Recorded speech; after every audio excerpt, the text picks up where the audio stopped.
Here's the Guelph November-December 2025 market update. Guelph isn't in a crash, and it's not in a rebound either. It's in something much more interesting.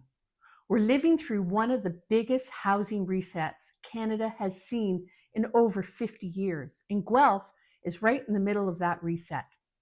Prices have already adjusted. Inventories look very different depending on what property type you own and the confidence people have. Not interest rates is the real thing that's holding people back, the confidence. In this video, I'll break down what's actually happening in Guelph and what it means if you're buying or selling in 2026 and where the real opportunities are hiding for you. So let's zoom out for a moment before we zoom back into the Guelph area market, because what we're living through right now isn't just a local slowdown. It's one of the most significant housing resets Canada has seen in decades. Big picture, prices have already adjusted nationally. Home prices on a national basis are down about 18% from the peak in 2022. Now that makes this the steepest house price decline in at least 50 years. And that's in a really important context for us to understand, because the adjustment has already happened. This isn't a market that's just starting to fall. It's one that has already absorbed a lot of bad news so far. And here's the key part for us. Many markets outside of Ontario and BC are already back near their highs. And we always seem to focus on those two markets. Ontario markets, including Guelph, are still working through the reset.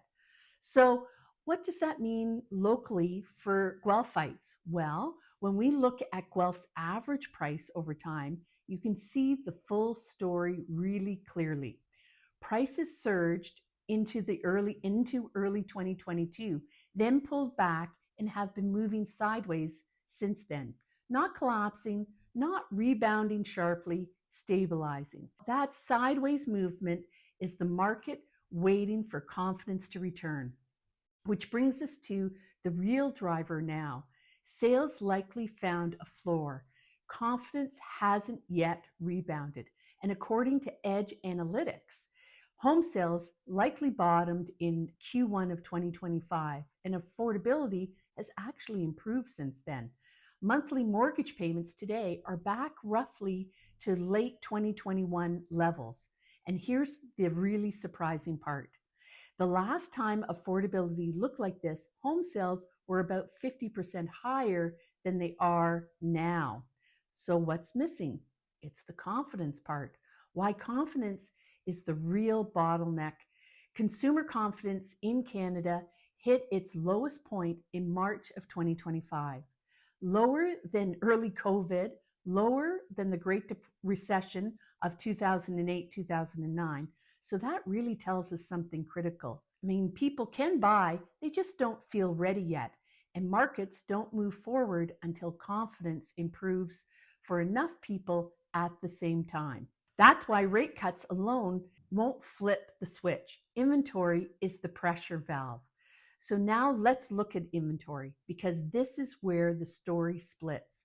In Guelph and District, months of inventory are now well above the 10-year average. So that puts us firmly in a buyer-leaning market overall. But not all segments behave the same way. Condos, for instance, the supply story isn't over. Condos remain the most challenged part of the market. As of mid-December, there are 233 active condo listings here in Guelph, and 44% of them are vacant. That's a lot of unsold, unused supply. Edge Analytics data show condo inventory will likely stay elevated for at least another 12 months due to ongoing new condo completions. And for condo sellers, this is a market that rewards realism, not optimism, not what you're hoping to get. And single-family homes, well, that's a different setup for 2026. And let's contrast that with single-family homes in Ontario-wide. So single-family home building permits are at their lowest level since 1980. That's not a headline, that's a warning light. Low permits today mean fewer homes tomorrow. And Edge Analytics expects single-family inventory could begin to tighten next year as demand slowly returns to that segment of the market. So this matters especially for Guelph. What this means for retirees with family homes: if you're a retiree or an empty nester sitting in a detached family-style home, your position is stronger than it feels. You own a product that's becoming harder to replace. While condos face excess supply, single-family homes are quietly setting up for tighter conditions ahead, and that creates opportunity, especially if you plan your move before confidence fully returns. What this means for buyers then: if you're a buyer, this is one of the rare windows where you have leverage and choice. And we haven't seen that for quite some time. Negotiation is back, conditions are back, patience is rewarded, but this window isn't permanent by any means. Economists like Ben Rabideau from Edge Analytics expects prices to grind higher, not spike, as confidence slowly improves over time. Markets don't ring a bell when they return. Let's look at population. So growth has shifted in the short-term story, and here's one important backdrop. Canada's population growth has dropped dramatically from nearly 3% annually to negative territory. And by the way, 3% annually growth was by far the highest growth of any G7 countries. Immigration has fallen from about 1 million people per year immigrating to under 200,000 per year. So that reduces short-term pressure on housing demand, especially condos and rentals. But it doesn't solve the long-term supply issues for well-located family homes. And final thought heading into 2026, this market isn't broken, it's paused. That's the thing to keep in mind. Paused by uncertainty, paused by caution, paused by confidence. The people who will do best in 2026 won't be the ones who waited for perfect conditions. They'll be the ones who planned before the shift finally happens.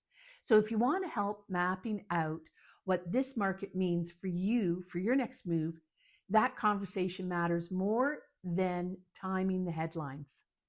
And because when confidence finally returns, and it will return eventually, it won't return slowly.